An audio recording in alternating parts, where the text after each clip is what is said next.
Hello বন্ধুরা, কেমন আছো সবাই? আজকে চলে এসেছি ডি বাপির বিরিয়ানি নিতে। এর আগে কিন্তু কখনো খাইনি। আর এসে দেখছি এত ভিড় যে লাইন দিয়ে সব দাঁড়িয়ে আছে, প্রচুর প্রচুর লোক। আর দেখো কতগুলো হান্ডি নামানো আছে, আর ভিড়টা দেখো।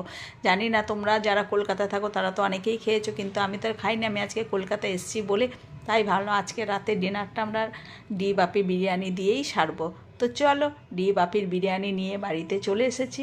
সবার এক প্যাকেট করেই আছে, ফুল প্লেট করে আছে। তোমরা তো জানো হাফ প্লেট করে কোনো সিন নেই এখানে, তো ফুল প্লেট করেই নিতে হবে। তো চলে এসছে আমাদের এখানে, নিয়ে এসছি আমরা 9 প্লেট, কারণ আমরা ছোট বড় মিলিয়ে আছি 9 জন।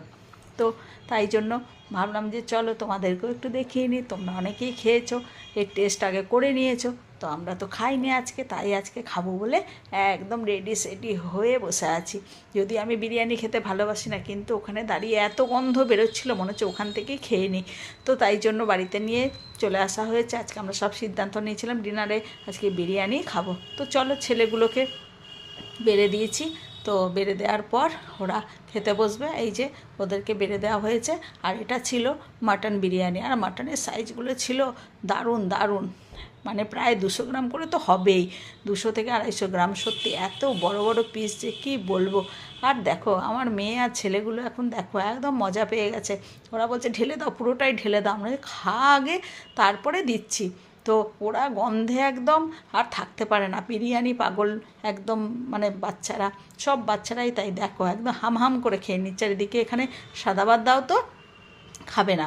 তো ডিবাপির বেনে, তবে গন্ধটা বেরিয়েছে অসাধারণ, এত ভালো যে কি বলবো, ছিল বলার কিছু ভাষা নেই। তো এরা বসে গেছে, এই যে আমার মেয়ে মুখটা দেখো, খাচ্ছে আর মুখটা করছে দেখো, ওহ কি ভালোই না হয়েছে।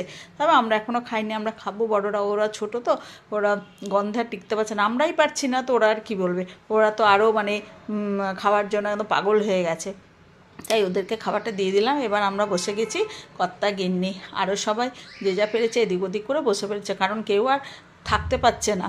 তো যাই হোক, আমরাও টেবিলে বসে গেছি, আমি আর আমার কর্তা। এই দেখো আমি খাচ্ছি, আলুটা মেখে মেখে খাচ্ছি, সত্যি অসাধারণ স্বাদ, অসাধারণ।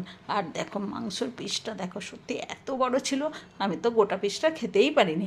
এত বড় পিস মাংসর আমি তো খেতেই পারবো না, সত্যি করেই। তাই হাফ আমি এটা থেকে নিয়ে নিলাম। আর মাংসটা নরম দেখো, আর এত টেস্ট যে মানে ভোলার ব্যাপার নয়, এত ভালো টেস্ট। তোমরা তো জানো, যারা যারা খেয়েছো তারা তো জানোই কীরকম কতটা টেস্ট হতে পারে। সত্যি আমি বিরিয়ানিটা এত ভালো খেয়েছি যে কী বলবো। তবে যারা যারা খাওনি তারা কিন্তু অবশ্যই খেও।